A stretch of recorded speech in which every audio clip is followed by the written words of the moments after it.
আসসালামু আলাইকুম ওরহমতুল্লাহি ওবরাকাতুহ।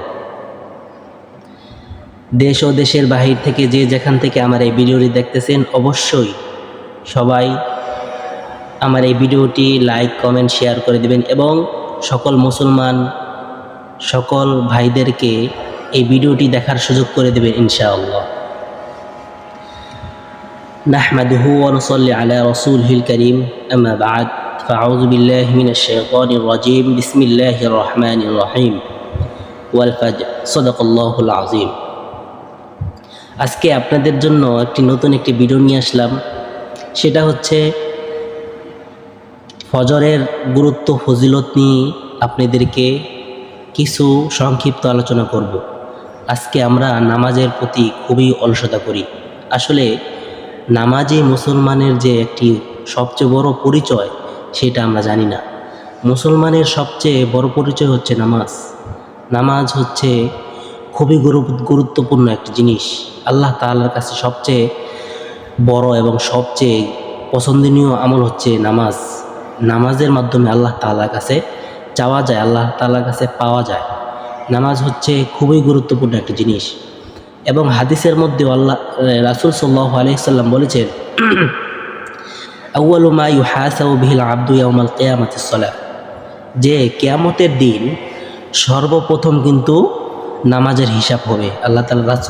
আল্লাহ রাসূল হাদিসের মধ্যে বলে দিয়েছেন যে সর্বপ্রথম নামাজের হিসাব হবে। যদি কেউ নামাজের দ্বারা খায় যান, তাহলে কিন্তু অন্য হিসাব তো বাকি আছে। তো আমরা মুসলমান, আমাদের নামাজ কায়েম করতে হবে এবং আমাদের সন্তান, স্ত্রী, আমাদের বাবা মা, আমাদের আত্মীয়স্বজন সবাইকে নামাজের গুরুত্ব সম্পর্কে আলোচনা করতে হবে এবং নামাজের গুরুত্বটা তাদেরকে বুঝাইতে হবে। তাহলে আমরা মূল আলোচনায় চলে যাই যে ফজর নামাজের কতটুকু গুরুত্ব, ফজর নামাজের কতটুকু যে ফজিলত, এটা যদি আমরা জানতাম তাহলে কোনো দিন আমরা ফজর নামাজ ছাড়তাম না। ফজরের অনেক গুরুত্ব। কেউ যদি ফজরের গুরুত্ব সম্পর্কে জানতো, তাহলে সে সারা না ঘুমিয়ে ফজরের সালাতের জন্য অপেক্ষায় থাকতো। আমরা ফজরের নামাজ যখন হয় তখন আমরা ঘুমাই। তখন যে না ঘুমিয়ে আল্লাহ তাআলার ডাকে সাড়া দেব, সেটা না। আমরা মুসলমান, আমরা আল্লাহ তাআলার যে হুকুমগুলো আছে সেটা আদায় করি না। তাহলে কিভাবে আমরা মুসলমান হব?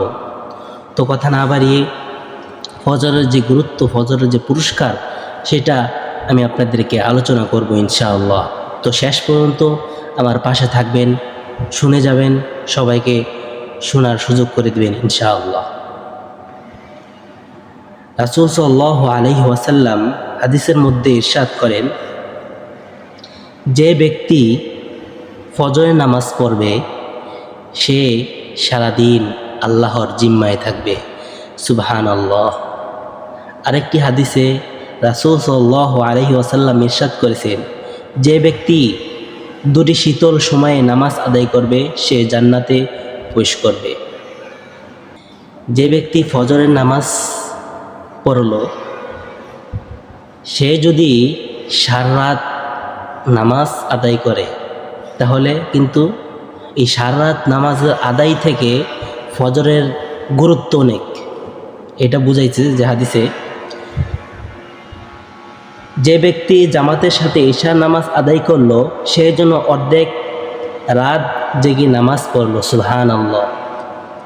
আর যে ব্যক্তি ফজরের নামাজ জামাতের সাথে পড়লো, সে যেন পুরো রাত জেগে নামাজ পড়লো। সুবহানাল্লাহ।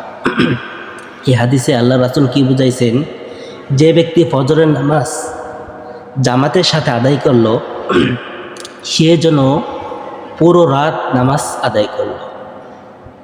সুবহানাল্লাহ।